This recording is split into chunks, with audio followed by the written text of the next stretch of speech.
from our staff person, Ryan. Since establishing this space as a museum in 2007, the Hermosa Beach Museum has pretty much been devoted to engaging, delighting, and educating through the exploration of history. As a private nonprofit organization dating back to 1987, the museum provides historical programming and maintains this space for community events solely through donations. We are not subsidized by the city.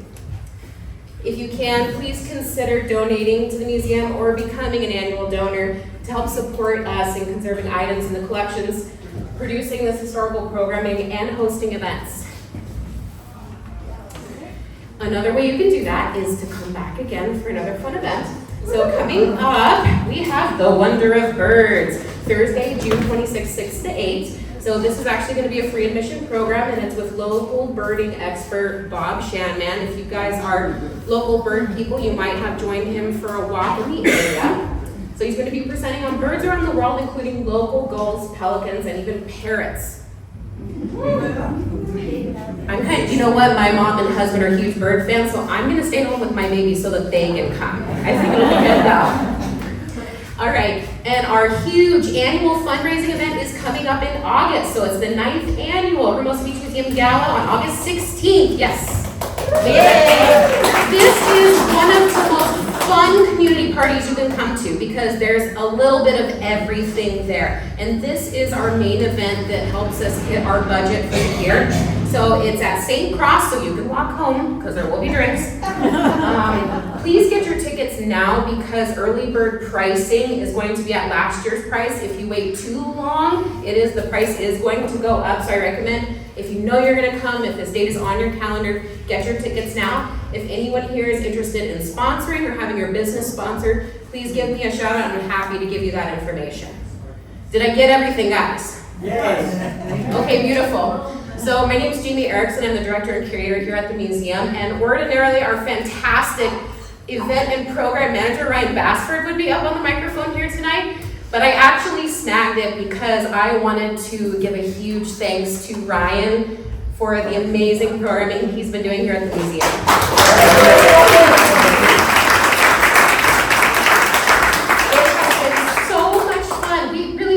Wide array of programming here, and it's been so much fun to see this thrive and get lifted up and continue to expand. Thank you again.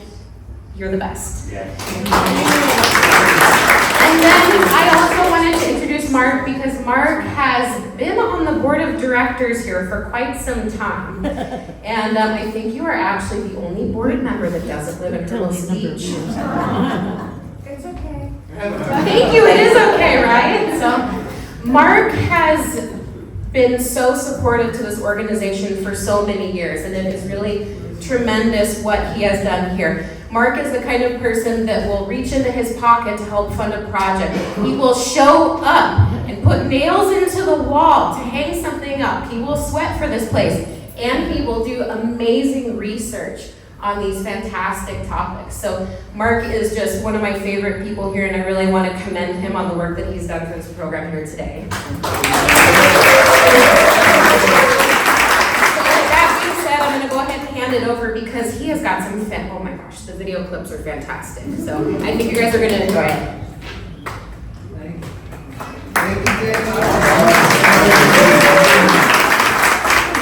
Thank you, Jamie. Can you hear me okay in back? Yes. Okay. Thank you all for coming. What's up, Ricardo? Oh, I was wondering, is it possible to turn these? No, No?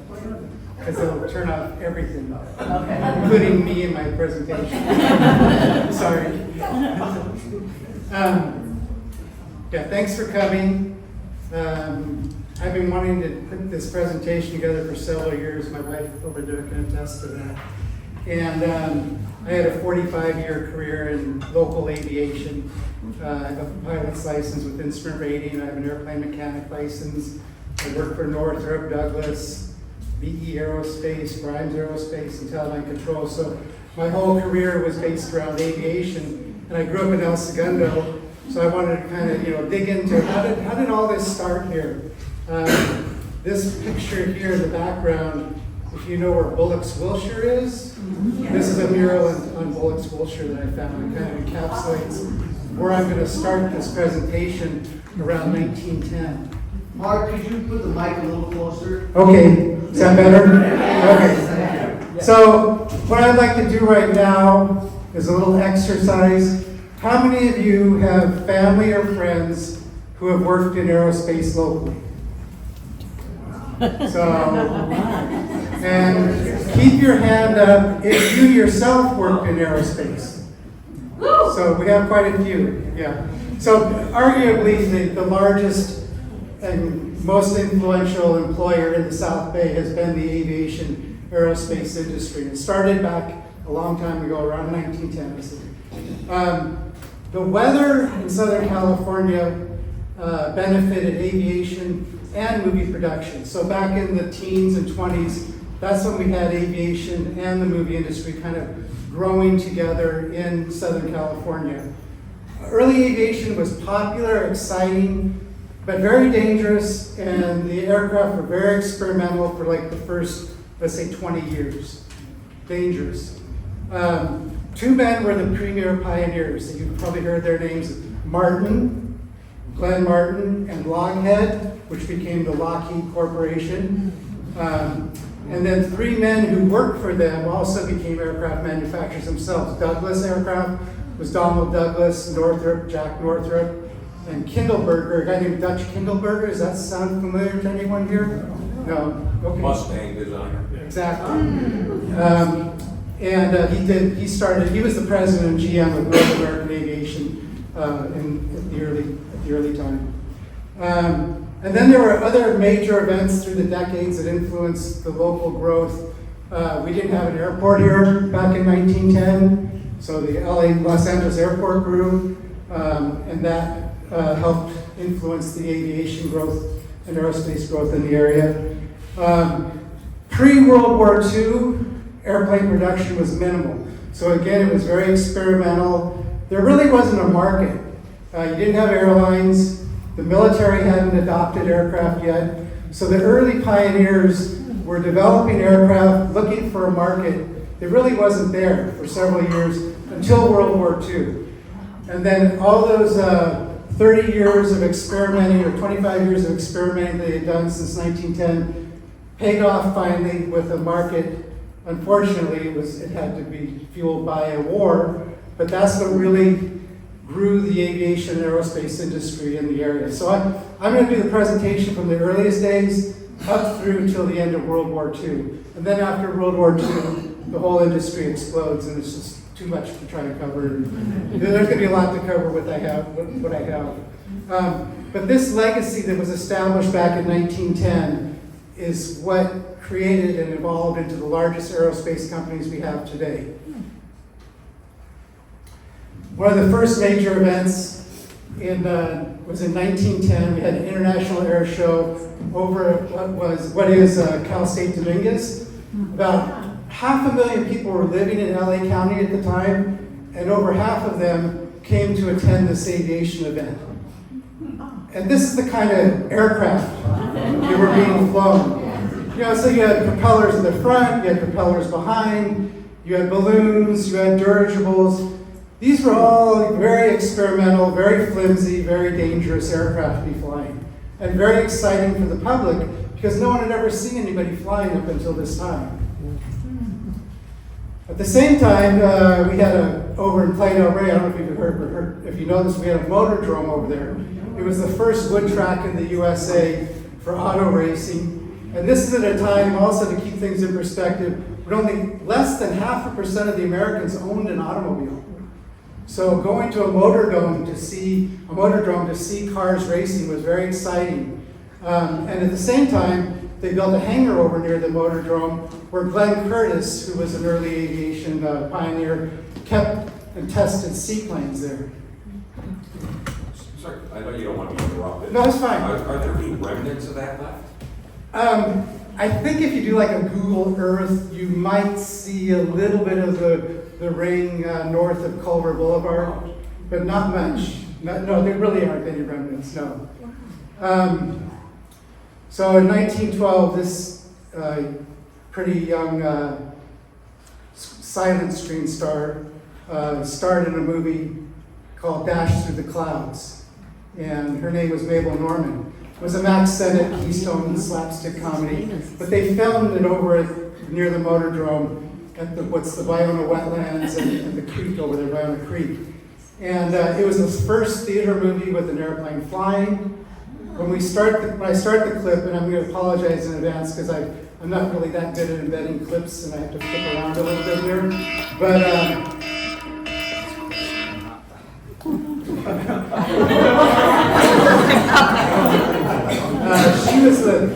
she was the first woman flying in a movie. She later took flying lessons, and she was friends with many of the early aviators here in Southern California. So let me see if I get this right.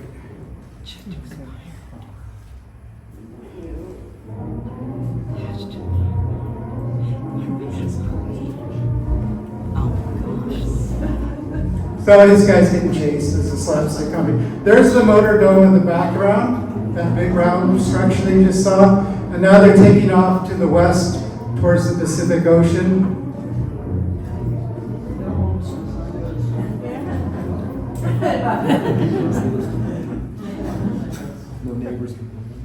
There she is flying with a guy named Parmalee. That would be like Viona Creek down there where you saw that little river or stream. Creek.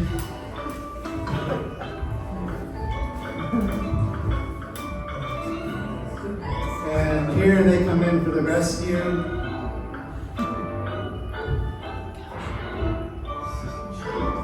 Yeah.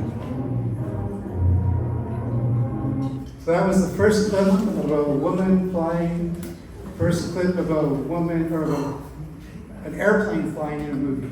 It was shown in the theater. Yeah.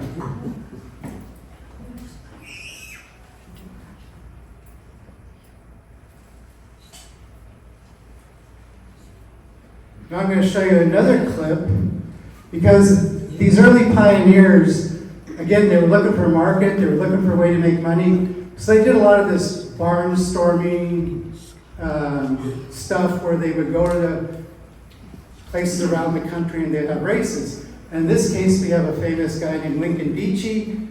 He's flying and he's going to race Barney Oldfield around this track. So there's Lincoln Beachy taking off in the opposite direction of where they're going to be racing. And here comes Barney Oldfield down around the track.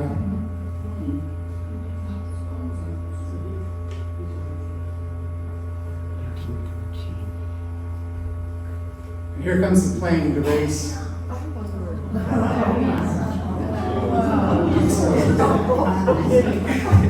It's all very exciting, because people hadn't seen planes. These were fast cars. Very few people owned a car, and he's coming down very low on this track.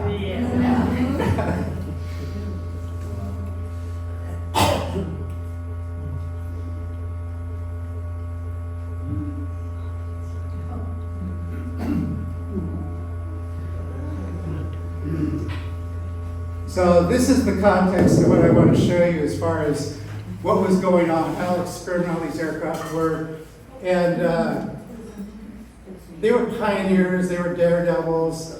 A lot of them died. So, and they were friends with Mabel. There's Mabel again. In that first clip I showed, there was a guy named Philip Parmalee. He crashed in a plane just a few weeks before that film Dash Through the Clouds was released. He had been flying for 2 years. He's only 25 years old. And the guy that was just flying the plane, racing the car, Lincoln Beachy, he had 12 years of flying before he died in 1915. At 28 years of age. Another friend of Mabel's, Stites, he died after 7 years of flying. Franklin Niles had 3 years of flying when he died in 1916. After 6 years, Christopherson died. And then the guy to the left of Mabel Normand here in this picture, that was his last photo. He died about an hour later. And he'd been flying for 9 years. And when they asked Mabel Normand about flying, she said, "I feel afraid, but the fascination of flying still possesses me." So it was so new and exciting that people didn't want to not do it, even though they knew it was dangerous. One of the first major players in the aviation industry here locally was Glenn Luther Martin. He was born in Iowa. He moved to Santa Ana.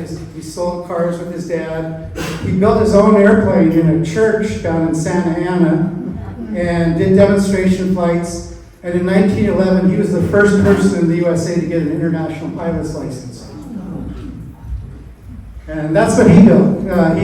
He copied a Glenn Curtis design. Glenn Curtis was very generous in allowing people to copy his design. He wasn't worried about patents. The Wright brothers were very worried about patents. They stifled aviation, but Glenn Curtis was very generous. There's Glenn Martin in his Glenn Curtis pusher plane, they would call it, because the propeller's behind him. And then in 1912, this guy named Van Griffith donated 100 acres to do something to further aviation. And Glenn Martin started the world's largest airplane factory and flying school at Griffith Park. One of the pilots that worked with Glenn Martin was Blanche Tomboy of the Air Scout. A lot of these early aviators had nicknames like that. She was the first woman to solo an airplane, first woman to fly long distance. She had 60 miles in New York. She was the first female test pilot, and she flew prototypes for Glenn Martin. And she was a stunt pilot known for flying upside down and performing death dives. So thrill the crowds. This is a 1912 Glenn Martin built a hydroplane, and he flew it from Newport Bay to Catalina. He broke the English Channel record for overwater flight with that plane. He also bought an air-to-sea bomber that he sold to Mexican insurgents that were fighting against the Mexican Navy. And from this aircraft, it was the first known air-to-naval bombing run in history took place down in Guaymas, Mexico. Then there's this tiny girl, Georgia Tiny Project, 4 foot 8 inches. She started jumping from hot air balloons when she was 15. She was 20 years old. She was the first woman to parachute from an airplane. There she is, sitting in a little swing with Glenn Martin flying his Model T. And she was also the first person to parachute from a seaplane into the water.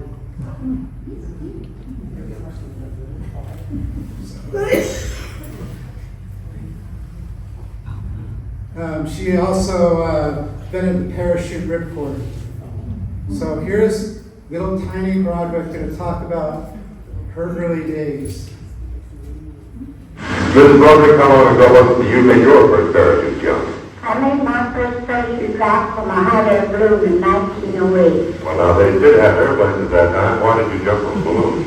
Well, the airplane wasn't very far advanced at that time, and no one thought about anyone ever jumping from an airplane at that time. Didn't think too much about going up in an airplane at that time. No, there wasn't too many of them around that day. How in the world did you ever get into jumping in a parachute? Well, I don't know. I just saw one girl drop, and I thought there's something I wanted to do. So I just went out and talked to Mr. Broderick, and he said, well, we'll see your mother, and if you care to go on to this and make jumps, you can do it. Travel with a cut. How old were you at that time? I'm 15. 15 years old, you started jumping.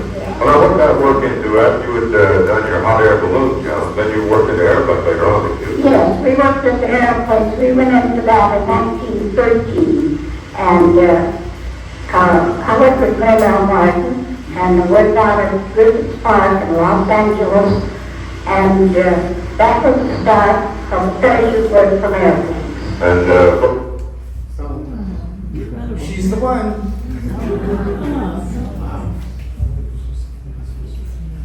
See if I can pass this. Glenn Martin also built a fighter plane. It was the first plane to be fired at in the air from the Mexican side of the border.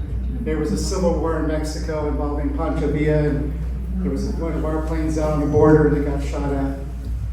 I don't know, maybe some of you have heard of Mary Pickford. She was one of the highest paid actresses in Hollywood at the time. And Glenn Martin was asked to fly her in a movie called Girl of Yesterday. About like 80% of the silent movies that were made, they're gone. Unfortunately, this movie's gone. There's some still photo. I found that still photo, a couple of still photos. Glenn was told his role was he had to kiss a girl, but he replied that my mother wouldn't like it.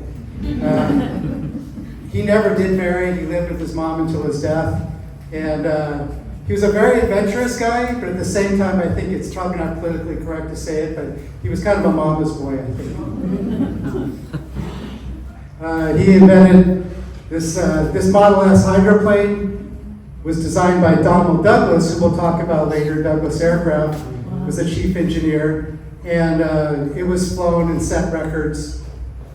But again, these are all like one-off type aircraft, no high production rates.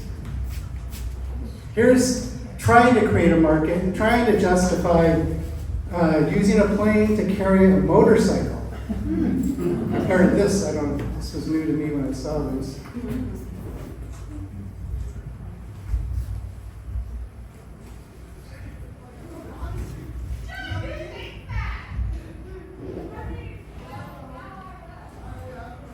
They got the motorcycle on the airplane. And there's no tarmac, there's no asphalt. They're taking off and landing on dirt and grass. Here it's coming for a landing. And these two guys are wing walking so it doesn't get damaged. And then you got to get the motorcycle off quickly to demonstrate. He was probably trying to demonstrate to the military that they could use this in some kind of a situation.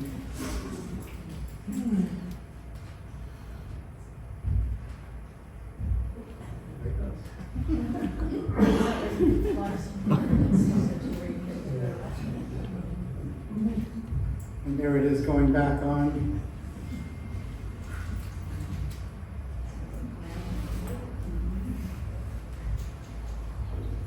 That's it.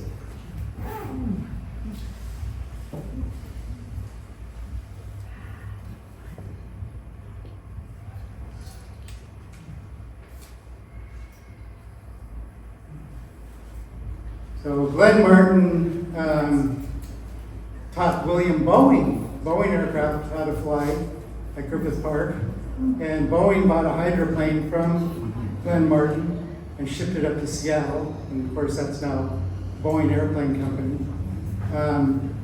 Glenn Martin merged with 4 companies and became Wright Martin Aircraft Corporation. Then Glenn Martin left Wright Martin and formed his own Glenn L. Martin Company in Cleveland, Ohio. And in 1918, the Wright Martin factory in LA was closed at Griffith Park. In Cleveland, Donald Douglas designed the MB-1. It was America's first bomber. And in 1921, he started Douglas Aircraft in Santa Monica. There was another guy we'll talk about later, James Howard Dutch Kindleberger. He designed the MB-2 bomber, the one on the right, and he later in 1925 joined Douglas Aircraft as a chief engineer. In 1928, Glenn Martin moved his factory to Baltimore, Maryland, and continued to mainly build bombers. Then the next guys I want to talk about are the Lockheed brothers, who eventually became Lockheed Corporation. They started out in 1912 with this Model G hydroplane that they flew for a few years in San Francisco Bay as a sightseeing type aircraft. So if you were daring enough and wanted to pay the money, you could get in that plane and fly around San Francisco Bay. This is what a picture of it looks like there, hanging in the museum. In 1918, they built another flying boat called the F-1 that had 10 passengers.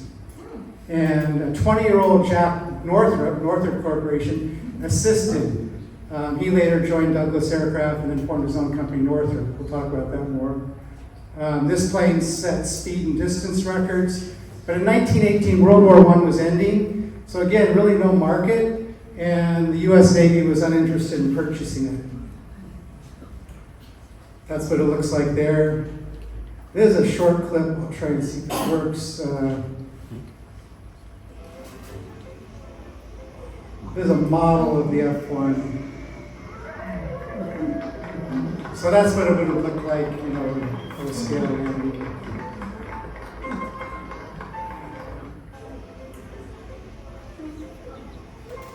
So it could carry 11 passengers in full scale.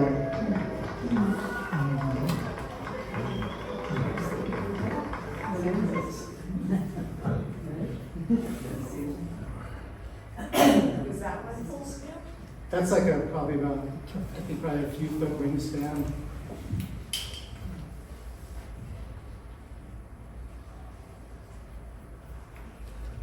He also made that same, the Lockheed brothers also made that same aircraft with wheels.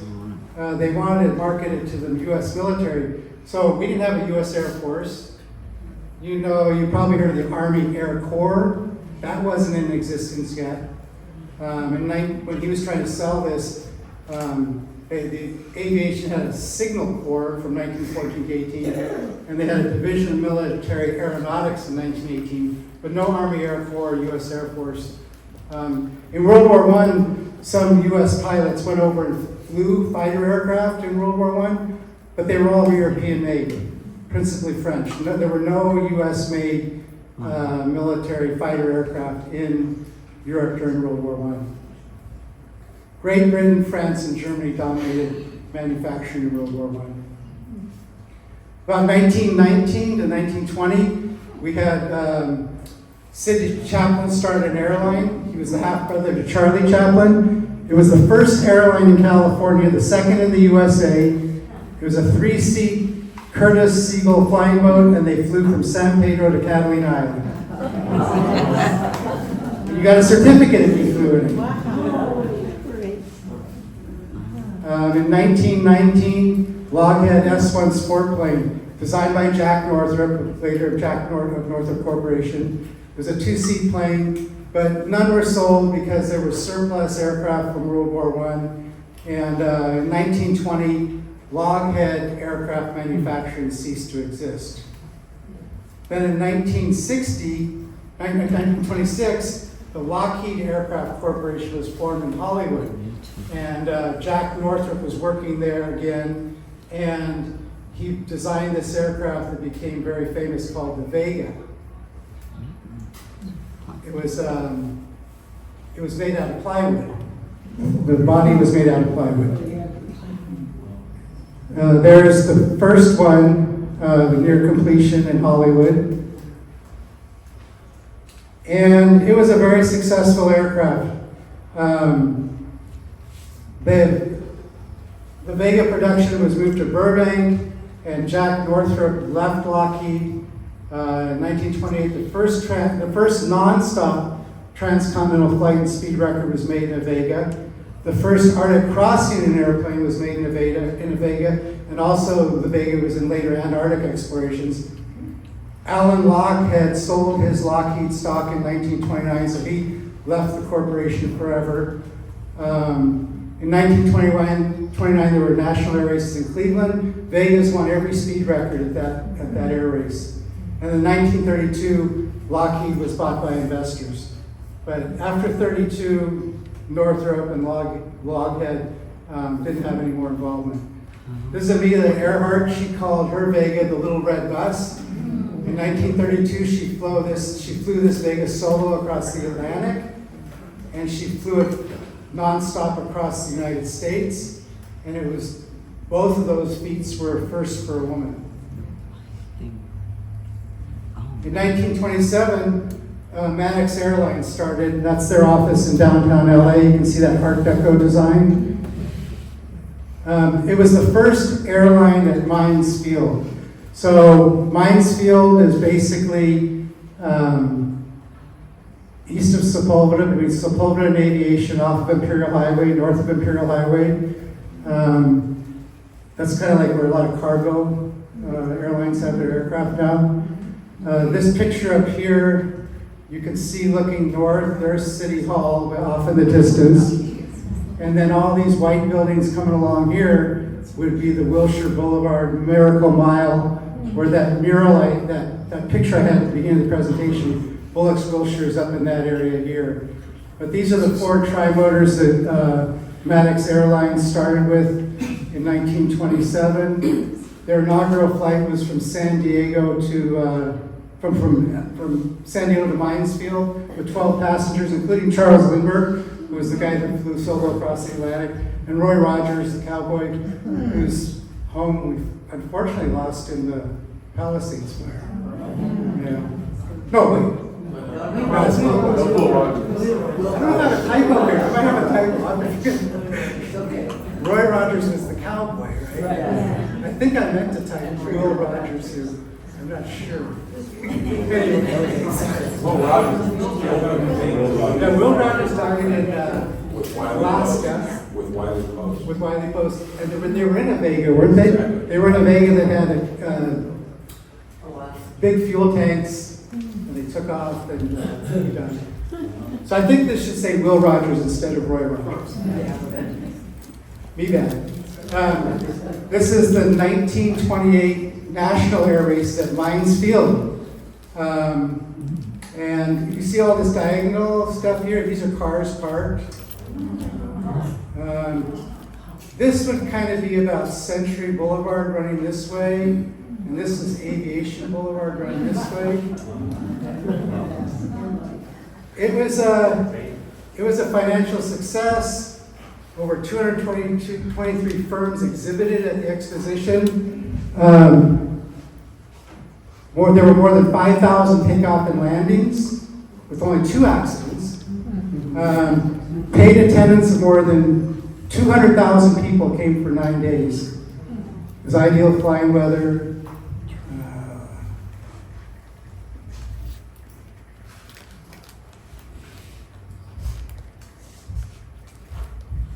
This is what flying looked like in 1928.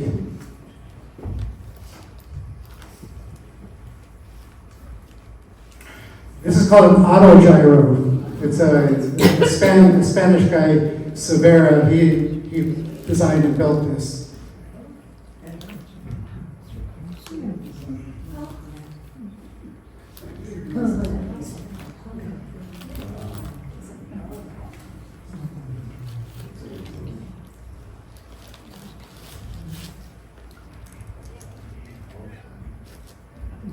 You can see the pylon on the left there. That's what they raced around the pylons in front of the grandstand.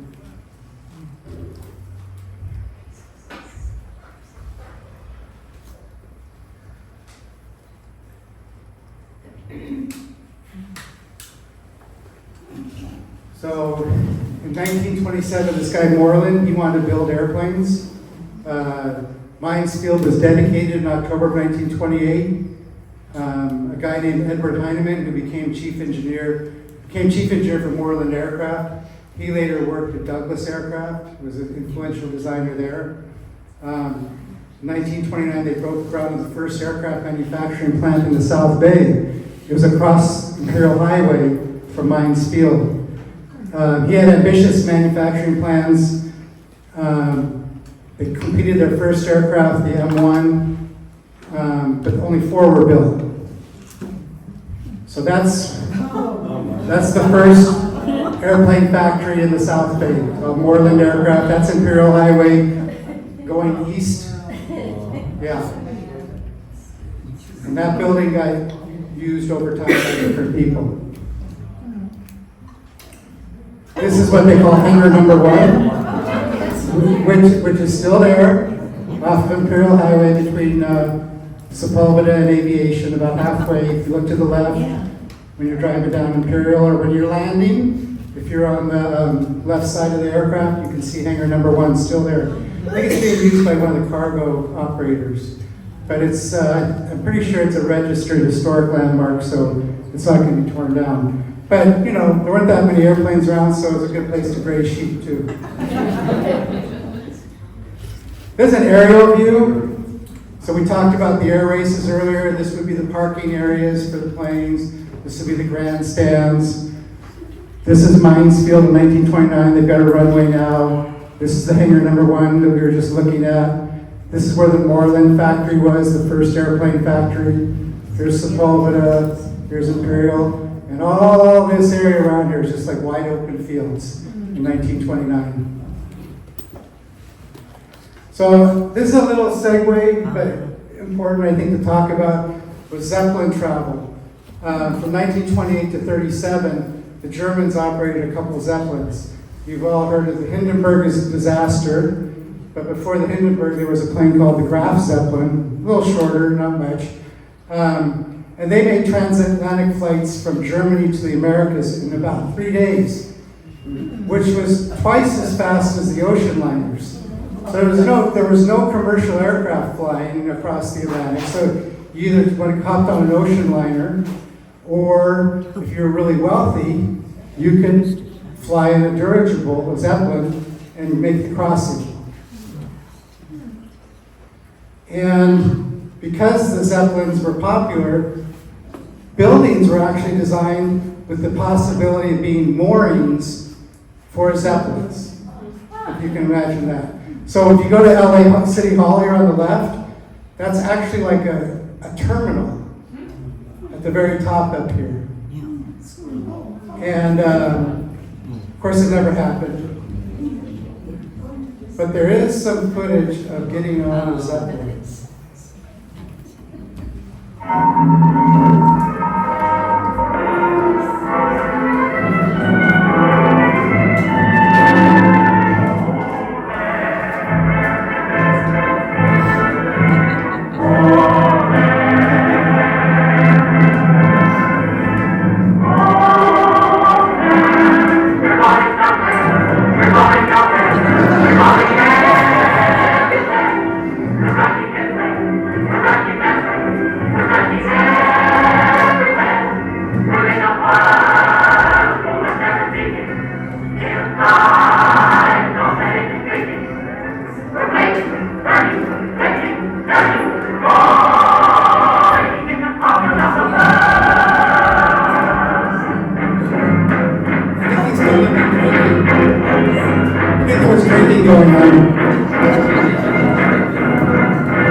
How many people did it hold? Quite a few in the movie, yeah. A couple hundred. There's interior shots too, it goes on a long time. The smoking section? The whole thing was the smoking section. So in 1929, the Graf Zeppelin LZ-127 made a round-the-world flight, and it landed at Mines Field at 5 a.m. It was a 79-hour flight from Tokyo to get here. That's where the tail went. 100,000 people came to Mines Field to see this amazing Zeppelin.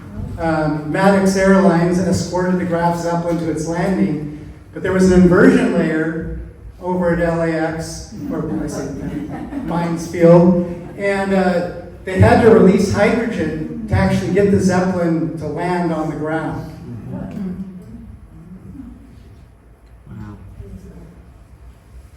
So there it is on the ground at Mines Field.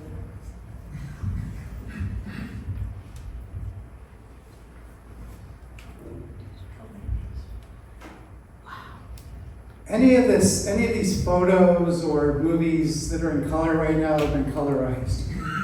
I didn't do any of the colorizing, but these would all have been in black and white originally. So I don't know how important these guys were to keep the Zeppelin landed, but they are all holding onto a rope. I think they snuck in with a press badge, and they're kind of gloating that they made it in to get close to the Zeppelin.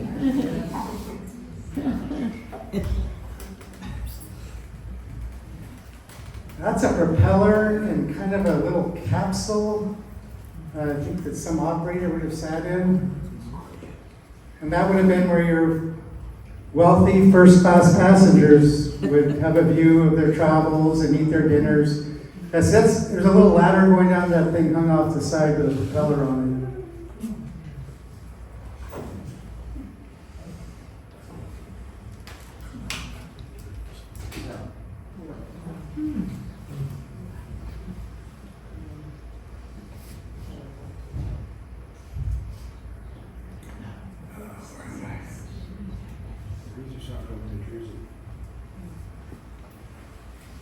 Just trying to get back to the slideshow here.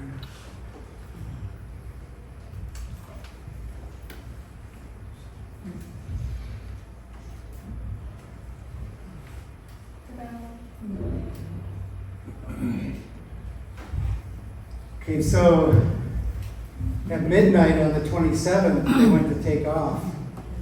But they, again, remember, didn't have as much hydrogen as when they landed. And they were on the ground for 19 hours. But at that time, Los Angeles didn't have any hydrogen to put back into the Zeppelin. So they needed to lighten their load to take off. So they took furniture off the Zeppelin, they took fuel and water off, and they even sent 6 crewmen by train to New Jersey, to Lakehurst, New Jersey, to lighten the load. When they started taking off, they're using those propellers to give them some forward momentum. The tail of the Zeppelin was dragging for a couple hundred feet, and it barely cleared the electrical wires, or we could have probably had a Hindenburg-type disaster, 8 years before the Hindenburg. But luckily, they cleared the wires and took off, and they were able to claim that they made the fastest round-the-world flight, 21-day record, held for 2 years.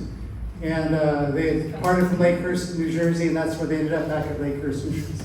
And I think Lakehurst is where the Hindenburg burned too. And now we go to one of the personalities, Jack Northrop, that we heard about earlier. He grew up in Santa Barbara. He graduated from high school. He had no college education. I looked around for a good picture of him, and I thought this was very representative. They're not using a computer. This is when engineers were real men. They had slide rules.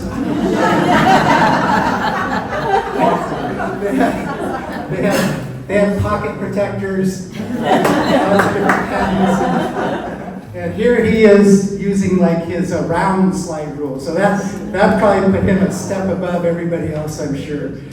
And he worked for Lockheed Aircraft. He worked for Douglas Aircraft when Douglas made their world cruiser that flew around the world. And he was also designed the Vega at Lockheed Aircraft Corporation.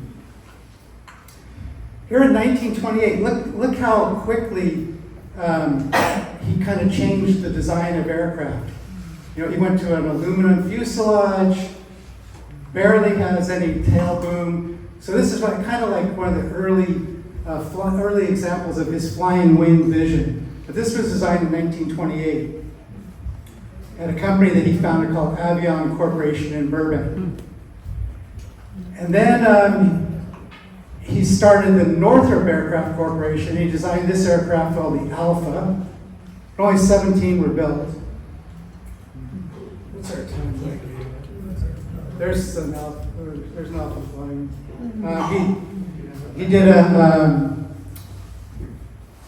He moved his operation to El Segundo. He occupied the Moreland Aircraft Factory building that we saw that was on Imperial Highway, and that's where he designed an aircraft called the Gamma. And 60 of these aircraft were built. The Chinese military bought them to fight against Japan. It set transcontinental speed records. It was involved in Antarctic explorations. It was a very successful aircraft, but only 60 were built between 32 and 36 there in El Segundo.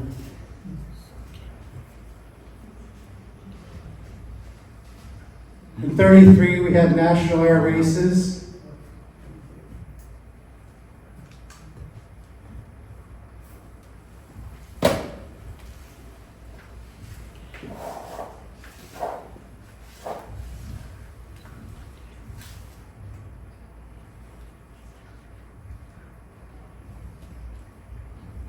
So a lot of people again showed up for the air races.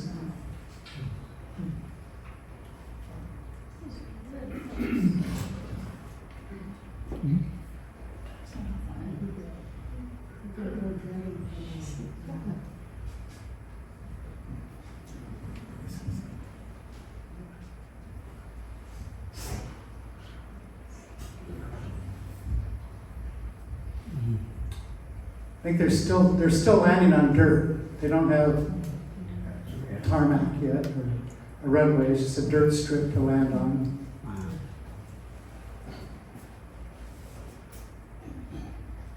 Roscoe Turner. Yeah, it was. I was thinking Gilmore for some reason, but Gilmore was more involved in motor cars. National. That would have been very exciting for the crowd to see a plane move like that. And low to the ground on top of it. Here's a Severa again with his auto gyro doing a loop. Yeah.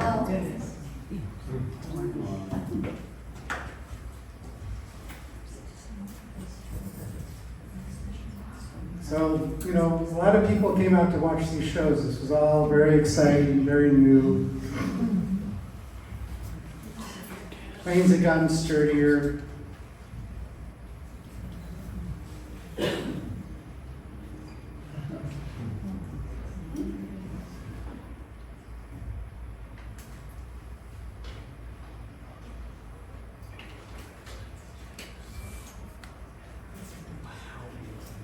There's a parachute. I don't think that's Tiny Broadwick.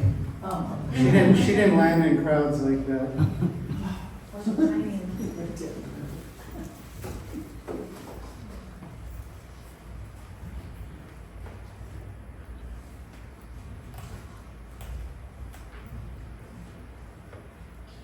Who's Latin from Alpha, Gamma, Delta? Yeah, I guess Jack Northrop just liked that terminology. In '33, he developed a plane called the Delta. 32 of those were built. And then in 1934, he needed room for a new aircraft that he was going to design and build. So he took over what used to be the Pickwick night coach factory that was in operation in El Segundo from 1929 to 32. And they made these beautiful sleeper-style coaches that were used by Greyhound and others. So if you didn't want to take the train and you wanted to get somewhere, you could get into a bus here and go somewhere. I like this picture on the left because it kind of shows the scale of the size of these buses. Somehow it doesn't look very safe to me. I don't know. But at that factory, he built what was called the Northrop A-17 attack bomber. It was a Gamma derivative. 411 were built, and it was used for trainers and squadron support. And then in 35, Northrop designed the BT bomber. Only 55 were built, but this basic design was later redesigned into the Douglas Dauntless dive bomber that I'll talk about later. Again, we had air races in 1936 at Mines Field. Now they're calling it Los Angeles Municipal Airport.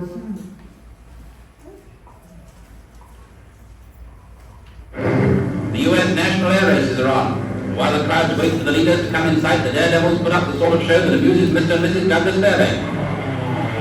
When it comes to looking up at the sky, Harold Lloyd takes his glasses off. Skimming the ground with one wheel means handling the machine with a cabin rake. And here's an airman's version of picking up the handkerchief. But the big stunt is the jump from a motorcycle onto a glider at speed. Watch him hang onto the wing. Nice for him, but doesn't look too good for the motorcycle. Then all eyes are on the sky as the air race finalists roar past the pilot with over 4 miles a minute, led by the French ace, Deployard. And now watch an amazing picture of a crash. He's over. Over, but not badly hurt. That's not badly The hurt. first airliner to inaugurate the new direct service.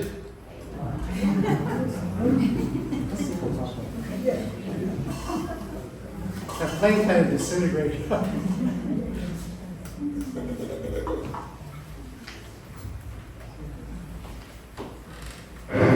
The U.S. national air races are on. What? So, Northrop Aircraft Corporation became the Northrop Corporation. After 1937, labor difficulties led to the dissolution of Northrop Aircraft Corporation by Douglas. Northrop Aircraft Corporation was actually a subsidiary of Douglas Aircraft. So the plants became the El Segundo division of Douglas Aircraft. So now Douglas Aircraft had the old Moreland factory, and they had the Pickwick Night Coach factory, and Northrop moved his operation to Northrop Corporation over in Hawthorne. And in 1940 to 45, he built the aircraft on the right here, the P-61 Black Widow Night Fighter. 706 were built over in Hawthorne. And in 1941, he moved on with his vision of a flying wing. But there was political ramifications, and there was government money involved, and he ended up having to scrap all 14 of his flying wings by 1953. But he lived long enough to see the B-2 develop here, which is our B-2 stealth bomber. In 1937 to 45, there was another company in El Segundo called Interstate Aircraft and Engineering. They had a factory next to Douglas, so Douglas would have been down here further. This is the Interstate office building here. They built this little aircraft called the Cadet. 574 were built there in El Segundo, but they had a secret project. It was called the TDR-1, Torpedo Drone Remote. It was the world's first assault drone. So it was designed in this building here, but it was built in DeKalb, Illinois, using Schwinn bicycle tubing, and they involved the Wurlitzer, Oregon factory to do the wood assemblies to make this drone. And the way the drone was flown was it had a camera in front, and it transmitted television signals to either a controller on the ground or to a chase plane that would follow the drone and guide the drone into its target. So they built about, I think about 195 were built. And here's a footage of them testing this drone over in the South Pacific. It was actually used against the Japanese on some attacks, but the war was winding down. It was still very experimental, so it was never really fully adopted. But that's a manless drone taking off on its own from the South Pacific, before computers, before GPS, using television cameras and to transmit. Of course, you have things like that happen too.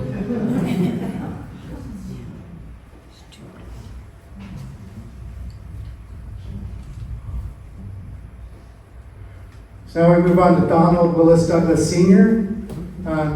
He was old enough to watch Orville Wright do demonstrations to the U.S. Army.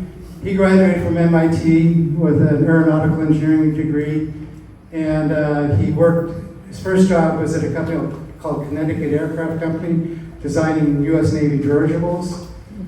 In Los Angeles, he designed the Model S hydroplane. In Cleveland, he designed the MB-1 bomber, America's first bomber. And then in 21, he started his own company, Douglas Aircraft in Santa Monica. He built 4 world cruisers that made the first round-the-world flight.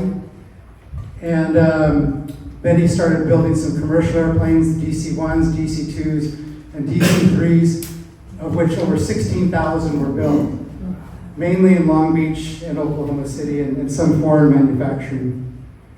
But in 36, a design team with Donald Douglas, Jack Northrop, and Ed Heinemann built this aircraft called the A-20 Havoc. Almost 7,500 were built, 101 at Douglas, 101 at Douglas El Segundo, but most at Douglas in Santa Monica. And they were used in World War II by the Soviet Union. So the Soviet Union at that time was our friends. USA operated them, England and France. And then this is the SBD Douglas Dauntless Dive Bomber. It's called a Scout Bomber Douglas, but it's also called slow but deadly. It's a BT-1 derivative that was designed by Northrop. Almost 6,000 were built. Most by Douglas El Segundo, but some in Tulsa. So you can see the employment in El Segundo at Douglas was 700 in 1939, but with the war in full swing, they increased employment to over 21,000 employees. So this is where some of your grandparents may have worked. The SBD was most famous for the Battle of Midway. They destroyed 4 Japanese aircraft carriers and 2 heavy cruisers. And this really turned the momentum of the war against Japan. This is just 6 months after Pearl Harbor. So these El Segundo-built aircraft were very influential in turning the tide of the war. This is the SBD production in El Segundo. 12 aircraft a day being pushed out of that factory. Now we move on to James Dutch Kindleberger. He was an assistant chief designer at Glenn Martin. In 1920, he designed the MB-2 bomber, and this aircraft can claim that it was the, kind of the first aircraft that sunk a plane or sunk a ship, a battleship. This wasn't during any kind of wartime. This was just like a demonstration, but it proved that a bomber could sink a ship. He also worked at Douglas Aircraft as chief engineer, and he was responsible for the design of over 50 variants of this O2 observation and mail plane, of which about 936 were manufactured. He was also involved with the design of the DC-1, the DC-2, and DC-3 commercial aircraft before he came to work as the president and general manager of North American Aviation. They built an aircraft called the BT-9, which also morphed itself into the T-6 Texan. So the BT-9, about 1,200 were built at LA Airport, and about 755 in Australia. And the Texan, 15,500 were built, mostly near Dallas, and about 517 at LA Airport. So the design was done over there in near El Segundo at LA Airport. The manufacturing was put in different places because during wartime they didn't want to focus all their manufacturing in El Segundo because they could get attacked. So it was better to get the production away from LA for safety concern. But another aircraft that Dutch was responsible for was the B-25 Mitchell medium bomber, and almost 10,000 of those were built. About 3,200 at LA Airport, and about 6,600 in Kansas City. It flew in every theater of World War II and operated in 24 countries. On 18th of April 1942, Lieutenant Colonel James Doolittle did his famous Doolittle raid. 16 B-25s took off from the USS Hornet, and they attacked 5 cities in Japan. So this was a direct response. Plans are changed on an hour's notice. Motors begin to warm up. Never before have big loaded bombers been launched in such numbers from a carrier at sea. For months they've trained secretly. Now for the test. Doolittle's plane is first down the runway. The commander leading the flight. As the carrier plows through heavy seas, one bomber after another soars from the flight deck, pointed for Japan.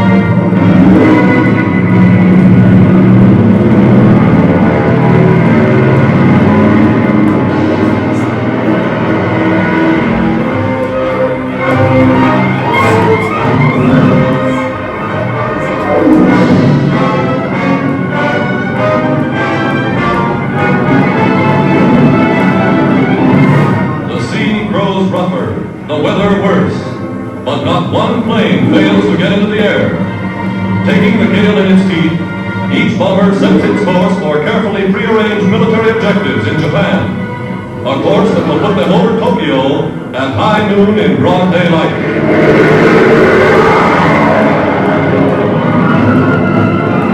The Yokosuka That's pretty impressive, I think. Had never been done before. Those were pretty brave men.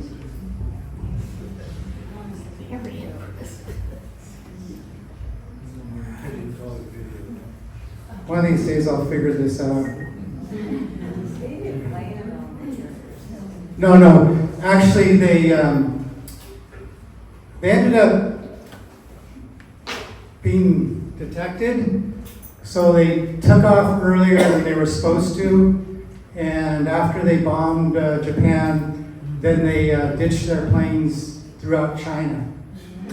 And I think some of them got killed, some got protected by the Chinese, some got killed by the Japanese. I don't remember exactly what happened, but they ended up landing in China. Pearl Harbor has a good bit. Yeah. I think there's an old movie with Jimmy Stewart or something about that. Tracy. Who was it? Yeah, 30 Seconds Over Tokyo. 30 Seconds Over That's Tracy. They might have used some of the same footage. Yeah, they did. But in June, 6 weeks after the Doolittle raid, Jimmy Doolittle came to North American Aviation at LA Airport to thank the workers there for the fine aircraft that they built that allowed him to have this successful mission. And this really boosted USA morale after Pearl Harbor.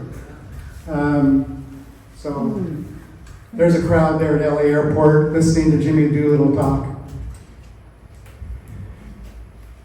Then North American Aviation built the P-51 Mustang fighter bomber. There was 15,588 built, 10,583 at LA Airport, 5,000 mainly in Dallas.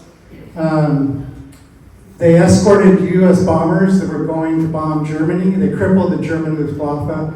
This was an awesome plane. They destroyed close to 5,000 enemy aircraft during World War II, most of any aircraft type. About half of all the kills in the European theater were done by P-51 Mustangs. And you've heard of the Tuskegee Airmen? It was their favorite aircraft. So this is 1941. Here again we have hangar number 1 that's still over there off of Imperial Highway. We have the old Moreland Aircraft Factory where they built a few Moreland M1s, and Northrop built his Gamma, Delta, and BT aircraft, and Douglas built some of their SPD aircraft. And then over here in this area, we have what used to be the Pickwick Night Coach Factory building, and this is where the Interstate Cadet was manufactured. Northrop built his A-17s here, and Douglas built their A-20s and SPD dive bombers here. And then across the street in this southeast corner of Aviation and Imperial, this is the North American Aviation factory here.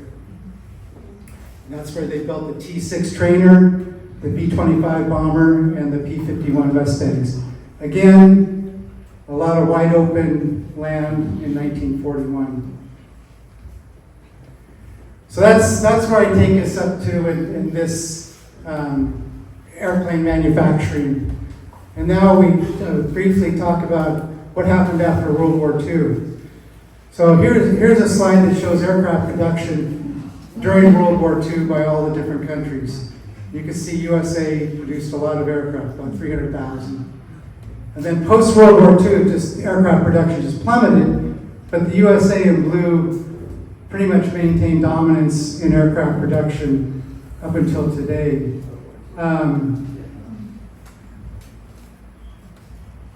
So locally, there was an evolution and growth that happened. In the 50s, after World War II, commercial aircraft were being designed and built, supersonic airplanes were being designed and built, and missiles came on the scene.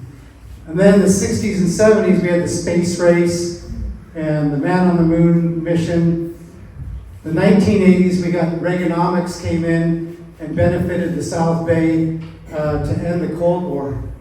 It did. The Reagan administration brought down the Berlin Wall and it collapsed the aerospace economy here in the 90s, if you remember. So there was a downturn in consolidation that happened in the 90s.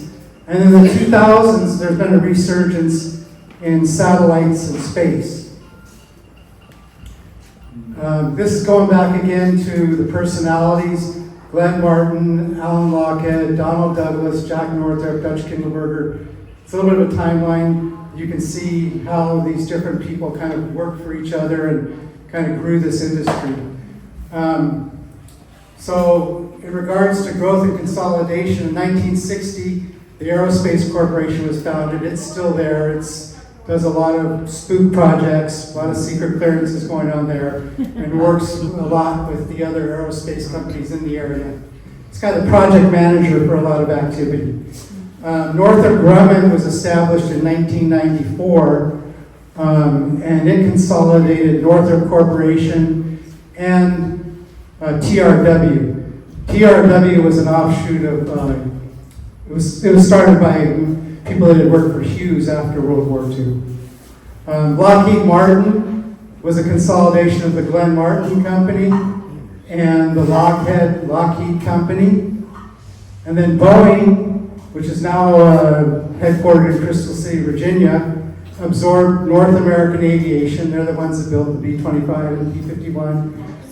Boeing also absorbed Douglas Aircraft, McDonnell Douglas, Vultee Aircraft, and Hughes Space and Communications. So you'll see Boeing's name over in El Segundo, the Space and Comm buildings. Raytheon Technologies, they're back in Arlington, Virginia now. They absorbed Hughes Aircraft Electronics. And then in 2005, SpaceX started in El Segundo and has now moved over to the old Northrop facility in Hawthorne. And they now have 13,000 employees. They started out in early 2000 with only 25 employees in El Segundo, and now they're over 13,000. So I don't know if you've heard of this term, deep tech or hard tech. Maybe we're all too old in this room to know this term. The young people know it. The young engineers know it. This is showing, it's an eye chart. I can't read it here. I'm sure you can't read it either.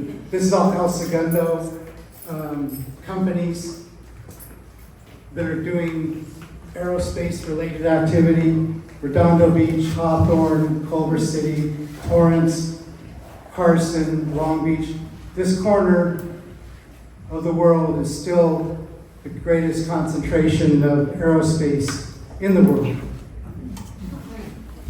There's another look at the same deep tech, hard tech. Here's all the El Segundo companies, Redondo, Torrance. And that's where I am. Any questions?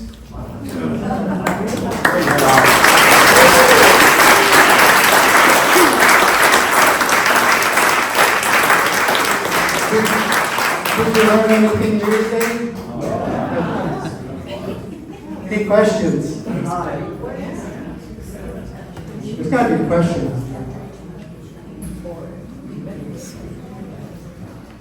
Okay, well, thank you very much. Oh, by the way, we'll have the slides and the presentation will be online also.